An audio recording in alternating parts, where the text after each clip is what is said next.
انا اسرائيلي، تلعب لو ما تلعب؟ انت فرحان يعني باللي انت بتقوله ده؟ طبعا فرحان قوي. صورتك طالعه لا تنسى. صورتي؟ هخاف منك انت؟ مش ده علامكو؟ ها؟ ده ده علامكو صح؟ ده, ده علم اسرائيل العظمى. هاتوا لي علم مصري. لا لا حبيبي، بص العلم المعفن ده، بص العلم المعفن اللي ملوش لازمه ده، ده احسن منه.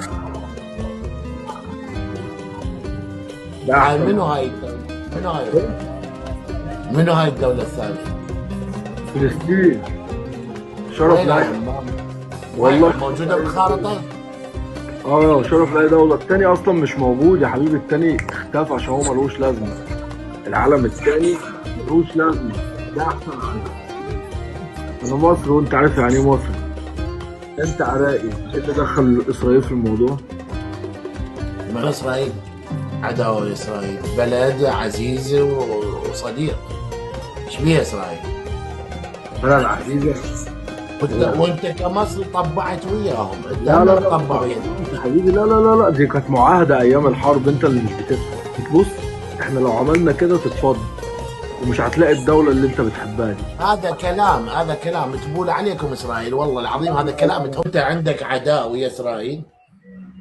مش بطيئهم ولا أي حد بيحبهم، وربنا ينسفهم.